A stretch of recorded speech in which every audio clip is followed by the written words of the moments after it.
నమస్తే రమ్మగారు. నమస్తే జయ. ఏదైనా మంచి కథ ఒకటి చెప్పండి రమ్మగారు. బ్రహ్మరాక్షసుడి కథ చెప్తాం.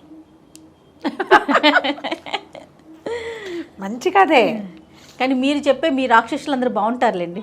మా రాక్షసులు మంచివాళ్ళు. అవును చందమామల బ్రహ్మరాక్షసుల కథలన్నీ బాగుంటాయి. అవును రమ్మగారు, క్రూరంగా ఉండవు. మీ రాక్షసులందరూ మంచివాళ్ళు. మంచి వాళ్ళండి. అలాగనే కొంచెమే కేకలేస్తారు, ఎక్కువ అంతే కేకలే. అంతే అంతే. పూర్వం అట ఒక ఊళ్ళో ఒక భాగ్యవంతుడు ఒక ఆయన ఉండేవాడట. ఆయనకి ఎన్ని వేల ఎకరాల పొలాలో ఉన్నాయి. కానీ భాగ్యవంతుడికి ఒక పిసినారితనం ఉంది. పని వాళ్ళకి డబ్బులు ఇవ్వడం ఇష్టం ఉండదు ఆయనకి. పాలేళ్ళకి డబ్బులు ఇవ్వాలంటే ప్రాణం పోతుంది. పొలాలు ఉన్నాయి, మరి పొలం వ్యవసాయం చేయాలంటే కూలీలను పెట్టద్దు, మరి దున్నాలి, దమ్ము చేయాలి, నాట్లు వేయాలి, ఆ తర్వాత ఏదో మందో గిందో చల్లాలి, మరి తర్వాత ఇవి తీయాలి, ఏమంటారు కలుపు తీయాలి, ఆ తర్వాత ఎన్ని పనులు, నీళ్లు పెట్టాలి, నీళ్ళు ఆపాలి, తర్వాత కొయ్యాలి, తర్వాత కట్టేతలు, తర్వాత నూర్పిళ్ళు, చిరగటాలు గిరగటాలు, ఎన్ని పనులు. మొత్తం ఈ ప్రోగ్రాం అంతా మనుషులతోటే నడుస్తుంది. వ్యవసాయం ఒక చేతిలో మన ఇంట్లో మనం ఓం ఓం అని మనీ ప్లాంట్కి నీళ్ళు పోసుకోవడం కాదు కదా, బోళ్ళంత పని ఉంటుంది. ఈ పనులన్నిటికీ డబ్బులు ఇవ్వడానికి ప్రాణం ఒప్పేది కాదు ఆయనకి. ఏదో ఒకళ్ళో ఇద్దరో పని వాళ్ళు ఉండేవాళ్ళు, వాళ్ళే ఎలాగోలాగా చేసేవాళ్ళు, ఇంత అయ్యేది కాదు. అయితే ఎకరాలకు ఎకరాలు బీడు పట్టిపోయి ఉండేది ఆయనకి, పనివాళ్ళు లేక. వాళ్ళ ఆవిడ చాలా తెలివిగలదు, కానీ ఈయన్ని లొంగదీయలేక ఆవిడ ఊరుకునేది. అయితే ఏమైంది, ఆయన చాలా దుఃఖంగా ఉండేది. ఆయనకి పొలాలన్నీ బీడు పట్టిపోతున్నాయి, ఏవి పంటలు లేకుండా పోతున్నాయి, డబ్బులున్నాయి, ఇంకా ఆయన దగ్గర క్యాష్ కూడా బోల్డంత ఉంది, పొలాలు కూడా ఉంటే బాగుంటుంది అంతే. అయితే ఏమైంది, ఓసారి చాలా చింతాక్రాంతుడుగా కూర్చుని ఉన్నాడు ఆ పొలం దగ్గర. ఓ సన్యాసి ఆ దారైపోతూ, ఏమినైనా అలా బాధపడుతున్నావు ఏమిటి అని అడిగాను. ఈ ఉచితంగా వస్తాయిగా బావిలో నుంచి మంచినీళ్ళు తీసి ఆ సన్యాసికి కాసిన మంచినీళ్ళు తాగడం పోయించి చెట్టుకి ఏదో కాయ అంటే ఒక కాయ కోసి చేతిలో పెట్టి కూర్చోబెట్టాడు. నాకు చాలా సమస్యగా ఉందండి, పని వాళ్ళని పెట్టుకోలేకపోతున్నాను నేను, మరి సులువుగా పని అయిపోయే ఉపాయం ఏమో కనిపించట్లేదు, దాంతో చాలా కష్టపడుతున్నానంటే ఆ సన్యాసి ఈ మంచినీళ్ళు ఇచ్చాడు, మామిడికాయ కోసి ఇచ్చాడని ఓ మంత్రం చెప్పాట. ఈ మంత్రం చదువు, ఒకడు వస్తాడు, వాడితో నీకు కావలసిన పని చేయించుకో, ఏ పని చెప్పినా చేస్తాడు అని చెప్పి ఆ మంత్రము ఉపదేశం చేశాడు. ఈయన బాగానే ఉంది, తెల్లవారి ఇంట్లో కూర్చుని మంత్రం పునశ్చరణ చేశాడు. ఇన్ని వేలు చేయాలని ఉంది లెక్క. ఆ అన్ని వేలు అయ్యాక ఢామ్ అని పెద్ద శబ్దం అయ్యి పెద్ద బ్రహ్మాండంగా ఉన్నటువంటి భీకరాకారుడు ఒకడొచ్చి ప్రత్యక్షమయ్యాడు. ఏం కావాలో చెప్పు, పని చేయాలి నాకన్నా, నువ్వేం పని చెప్తే ఆ పని చేస్తా. అయితే మనకు అదంతా మన పొలమే, ఆ పొలం అంతా దున్నాలన్నాడు. సరే అన్నాడు. ఈయన ఏమనుకున్నాడు, కాస్తిమితంగా కూర్చుని మజ్జిగ తాగుదాం అనుకున్నాడు. ఆయన పీటేసి కూర్చుని ఏమే మజ్జిగతే అనే లోపల బ్రహ్మరాక్షసుడు వచ్చేసాడు. వాళ్ళ ఆవిడ ఇంకా మజ్జిగ చిలుకుతుంది, చిన్న గ్లాసులో పోస్తుంది. వచ్చేసి దున్నేసా అన్నాడు. ఎవడు అప్పుడే దున్నేసా బాట, దున్నేసాను, కావాలంటే చూసుకో. మేడెక్కారు, పైనుంచి చూస్తే పొలం అంతా దున్నేసి జాలుగా కనపడుతుంది. 1000 ఎకరాలు 1000 ఎకరాలు దున్నేశాడు. అక్కడి నుంచి అన్నాడు, సరే నేను మజ్జిగ పుచ్చుకుని మిగిలిన పనులు చేసుకునే లోపల దమ్ము చేయాలిగా, ఒట్టిగా దున్నితే ఎలాగా, నీళ్లు పెట్టి అంత దున్ని లూజ్గా చేయాలి, ముందు దున్నాలి జాళ్ళు, తర్వాత అది దమ్ము, అలాగే అన్నాడు. బ్రహ్మరాక్షసుడు వెళ్ళిపోయాడు. ఈయన మజ్జిగ దాగి స్నానం చేసి వస్తానని గామంచా భుజాన వేసుకుని వెళ్ళాడు. ఈయన ఇంకా ఒక నూతులేంచి వచ్చి ఏదైనా తోడలా బ్రహ్మరాక్షసు మళ్ళీ డింగమని వచ్చాడు. మనకు దొరికితే బాగుండు కదా, భలే ఉంటుంది అమ్మగారు. దున్నేశాను, మా దమ్ము కూడా చేసేసాను. నీళ్లు పెట్టి నేలంతా నానబెట్టాలి. ఈయనకేం చేయాలో అర్థం కాలేదు. ఇది మంచి అదను, పొలం పదురు మీద కూడా ఉంది, నాట్లు వేయాలి అన్నాడు. ఈయన నాట్లేగా, అలాగే అన్నాడు. ఈయన స్నానం చేసి వచ్చేసరికి నాట్లయిపోయాయి. అర్థం కాలేదు, ఏం చేయాలి, నో క్లూ అనమాట.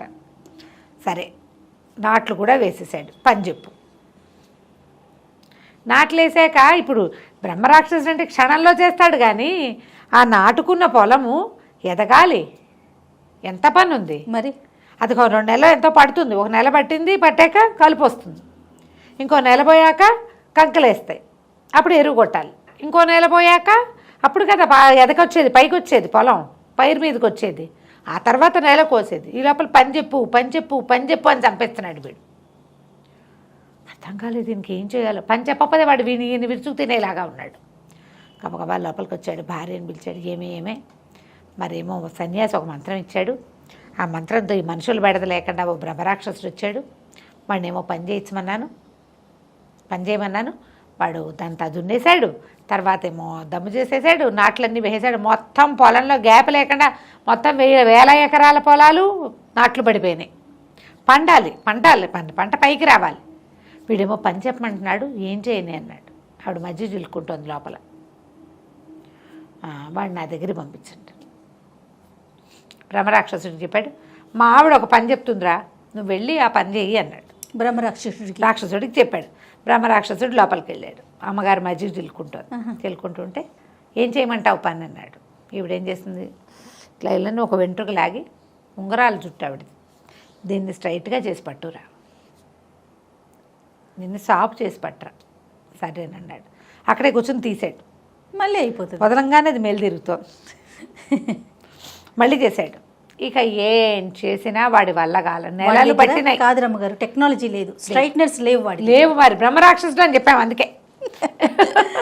పాతకాలం వాడు కదా బ్రహ్మరాక్షసులు. ఇప్పుడు మన మనుషుల రూపంలోనే ఉన్నారు. అదే కదా, నాన్ టెక్నికల్ రాక్షసులు పాత రోజుల్లోనే ఉండేవాళ్ళు.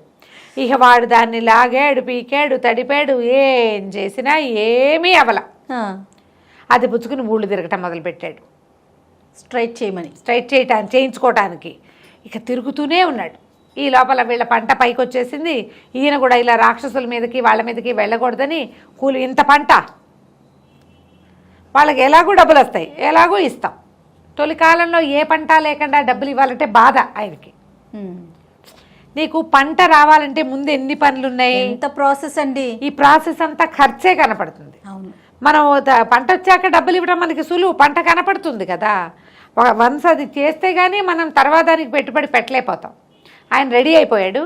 ఇతనేమో ఈ బ్రహ్మరాక్షసుడు ఆ పొడుగాటి మెలికలు తిరిగిన నల్లటి వెంట్రుకని పుచ్చుకొని తిరుగుతున్నాడు. కొన్ని నెలలు తిరిగాక ఓసారి ఒక బంగారపు పని వాళ్ళ వాకిట్లో కూర్చుని ఉన్నాడు బ్రహ్మరాక్షసుడి చెట్టు కింద. ఆయన ఓ బంగారాన్ని, ఒక ముద్దని కాల్చి ఒక మెషిన్లో పెట్టి దాన్ని ఇట్లా సాగదీశాడు. ఇతను చూస్తున్నాడు ఆశ్చర్యంగా. మళ్ళీ ఆ సాగదీసిన ఇంత కడ్డీని మళ్ళీ మంటల్లో వేశాడు. మళ్ళీ సాగదీస్తే అది సన్నగా ఆయన తీగ చేసుకుంటున్నాడు. కాల్చి సాగదీస్తారు. చల్లారిపోయాక మళ్ళీ కాల్చి మళ్ళీ సాగదీస్తారు. తర్వాత దాన్ని ఒక సన్నటి దాంట్లో పెట్టి నైస్గా లాగి ఏమనుకున్నాడు బ్రహ్మరాక్షసుడు, హే ఇది చాలా బాగుందని ఆ వెంట్రుకని తీసుకెళ్ళి మంటలో పడేసాడు. సాగదీశారు. అది భగ్గుమని మండంగానే బ్రహ్మరాక్షసుడు కూడా మాయమైపోయాడు. వాడి పని పాడైతే వాడు మాయమైపోతాడు అనమాట. ఇప్పటిదాకా పని పాడయ్యేవి జరగలేదు. చూడండి ఎంత సింపుల్గా జరిగిపోయింది. ఇక ఆ బ్రహ్మరాక్షసుడు వీళ్ళ ఇంటికి రాలేదు. మనం ఇలాంటిది పింగళవారి పేకి కథ విన్నాం. అవునండి. ఈ వెంట్రుకలు సాగదీయటము కొన్ని సహజంగా జరిగే ఉంటాయి, అవి ఎవ్వరి వల్ల కాదు. కుక్కతో ఒక వంకర. కానీ మానవ ప్రయత్నాలు, మనం ఎవరిదో విపరీత సహాయం కావాలని అనుకోకూడదు. నాకు ఎగ్జామ్లో 100 మార్కులు రావాలని కోరుకుంటారు పిల్లలు. దానికి నువ్వు పని చేయొద్దు. అది కదా, ఎవరైనా ఎగ్జామ్ రాసేసి ఏదైనా విచిత్రం జరిగి రాసేసే పెన్ దొరికేస్తే బాగుండు అలా ఊహించుకునే వాళ్ళం చిన్నప్పుడు. మ్యాజిక్ పెన్ అది అలా పెట్టగానే అదే రాసుకుంటూ వెళ్ళిపోతుంది. కథల్లో చదివి మ్యాజిక్ పెన్ కావాలి, మ్యాజిక్ బుక్స్ కావాలి, మ్యాజిక్ పేపర్స్ కావాలి. ఎప్పుడు మ్యాజిక్లతోటి వాటంతటా అవి జరిగిపోయే క్రియలతోటి జీవితం నడవదు. వాటికి మనమే ప్రయత్నం చేయాలి. బంగారానైనా కాల్చి కొట్టి చేస్తేనే సాగుతుంది. అంతే. దాంతో ఏనగైనా చేసుకోవచ్చు కదా. కాబట్టి మనం ఏం చేయాలి, క్రియ సరిగ్గా చేయాలి. ఎప్పుడూ కష్టే ఫలి, ఈ ధ్యాస పెట్టుకుని ఉండాలి. పిల్లలకి చెప్పండి ఈ కథ. కొంచెం ఉద్యోగాల్లో కొత్తగా చేరిన పిల్లలకు కూడా ఈ కథలు చెప్పండి. తప్పకుండా. ఒకసారి మ్యాజికల్గా జరిగిపోయింది అనుకో, సడన్గా జరుగుతాయి. మ్యాజిక్స్ ఎల్లప్పుడూ ఎలా జరుగుతాయి, అంతటితో ఆగిపోతుంది. పైగా బోర్గా కూడా ఉంటుంది. అంత చిటుక్కునైపోతే బోర్ కదా, మరి కదా బోర్ కొట్టేస్తుంది. అలా కాదు, మనం ట్రై చేయాలి, కొంచెం ఫెయిల్ అవుతుండాలి, మళ్ళీ ట్రై చేయాలి, అప్పుడు సక్సెస్ అవ్వాలి. సక్సెస్ని ఎంజాయ్ చేయాలి, సక్సెస్ని ఎంజాయ్ చేయాలి, సక్సెస్ని పంచుకోవాలి, మనని చూసి ఇంకోళ్ళు నేర్చుకోవాలి. ఎంత ఉంది అసలు మనకు కూడా దాని విలువ తెలుస్తుంది కదా, ఎంజాయ్ చేస్తాం అలా కష్టపడి సాధిస్తే కనుక. అవును. రైట్, చాలా బాగుంది రమ్మ గారు. నమస్తే.